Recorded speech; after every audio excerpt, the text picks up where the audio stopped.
K&J's Comfort, we got you from winter to summer. HVAC work done right the first time, first time.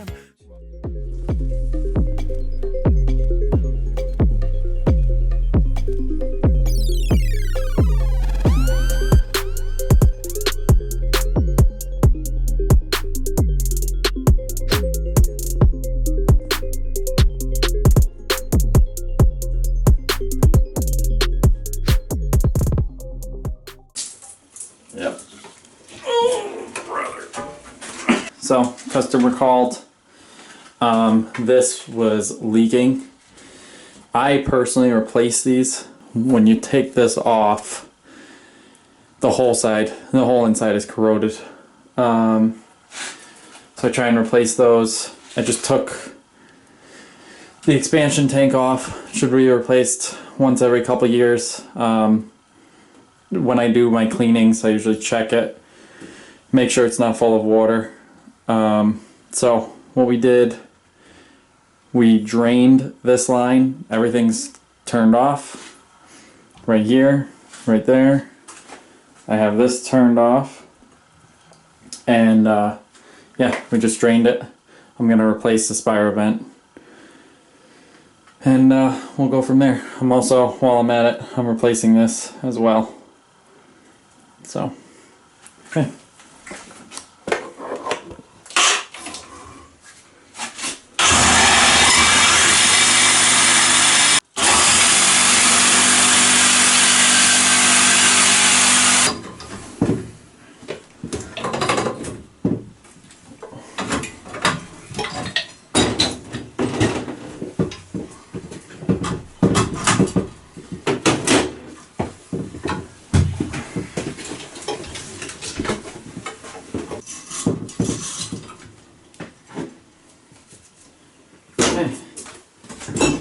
You want to tape the way that you would thread it on. So as I'm looking at the threads, it's going to be clockwise. If I went counterclockwise, as I was screwing the piece on, it would be undoing the thread tape.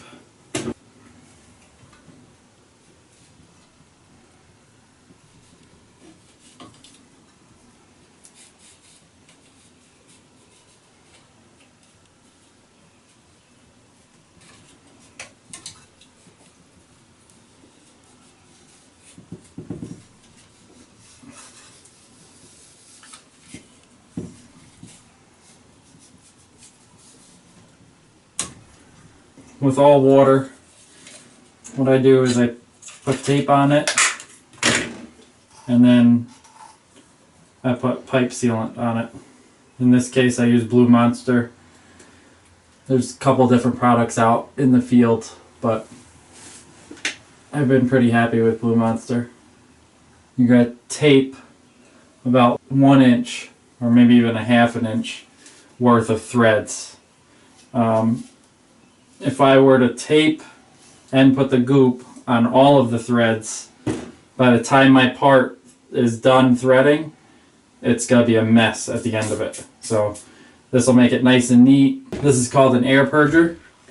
The Air-Purger has to go in one direction. So in this case, this is the supply, so my arrow is pointing that way.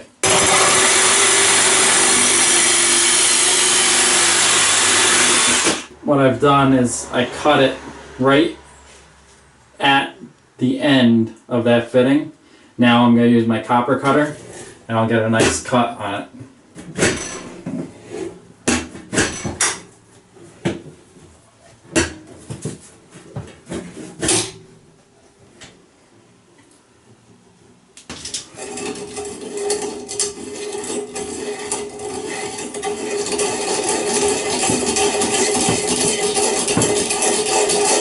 Make sure that's nice and clean.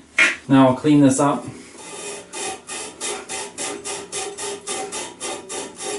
Turn this on.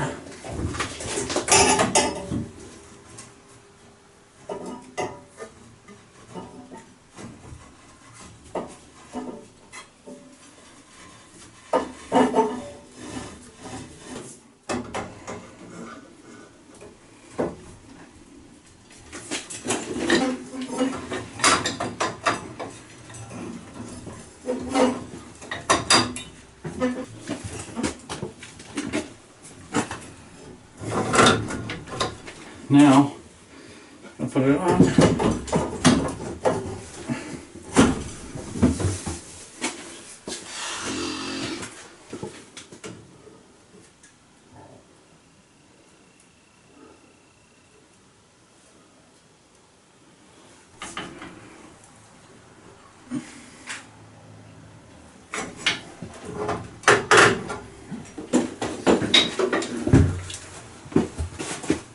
This is where the Amtrol tank is going to go. And once again, I'm going to tape it and use thread sealant. To replace this, because this is turned off, which is my supply, and my return is turned off, I'm going to drain the boiler down just a little bit just to relieve some pressure, and that'll allow me to replace this without any backup pressure.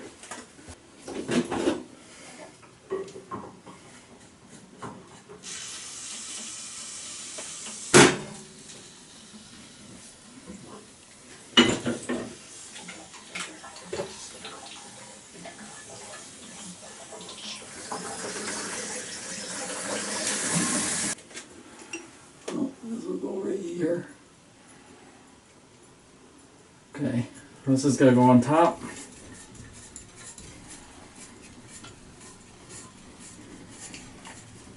I'm going to go hand tight as possible. And then I'll take my wrench and I'll make it just a little bit tighter. Okay, so in this case, I'm actually going to be replacing this, just putting a cap here.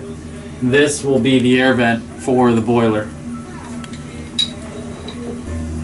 Okay, same thing that we've been doing all along. I'm going to use the thread tape.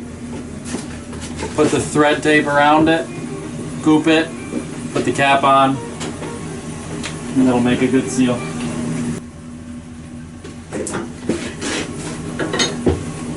Now, once that's done, put the Amtrol tank on. At this point, if everything is straight and level and you notice that the tank is just a little cockeyed, from the factory the heads will bend right here just in shipping. So don't get too discouraged. If you make sure everything else is level and this is the only thing that's off, that is common with these tanks.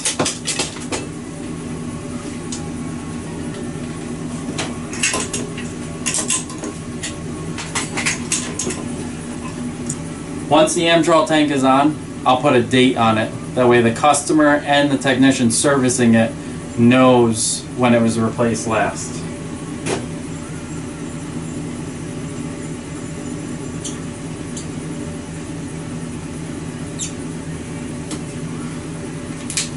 And that's it. I am going to ProPress the last fitting.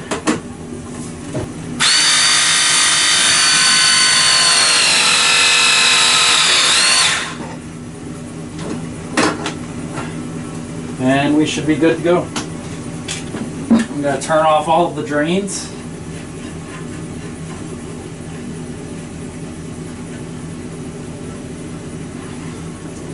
I'm going to open the valves.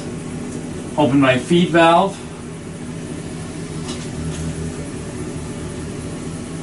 And in a minute, when I open this, you'll actually hear air coming out of my air vent.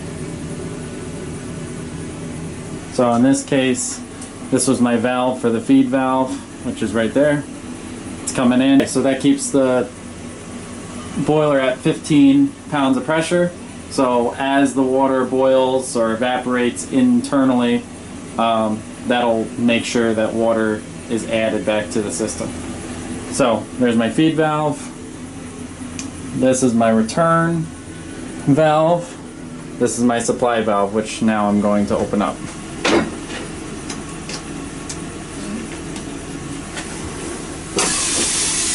And you hear the air coming out. So I still have all the zones closed. So I'm going to wait until all the air is purged. Okay, all the air is purged. And just for my own sake, I'm actually gonna put this bucket here and purge just a little bit of water out.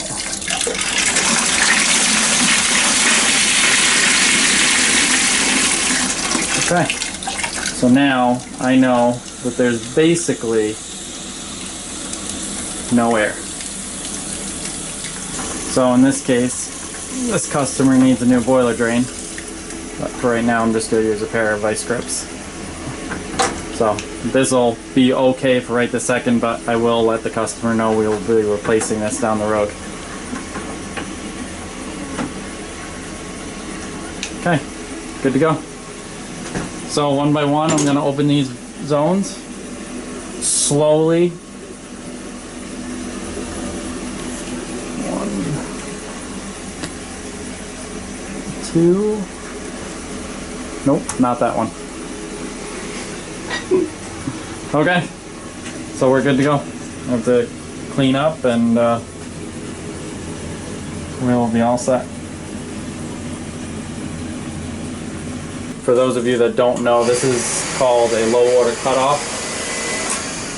What happens is if that feed valve, or if there's a leak in the house or anything like that, if something's not working right and the boiler goes below 10 pounds of pressure, each one of these are different, but it's usually 10 pounds plus or minus 2 pounds.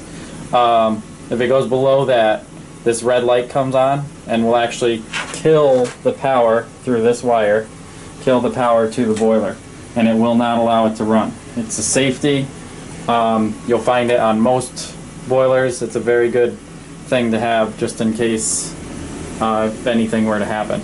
The low water cutoff actually protects the boiler from running dry, which will potentially crack the block.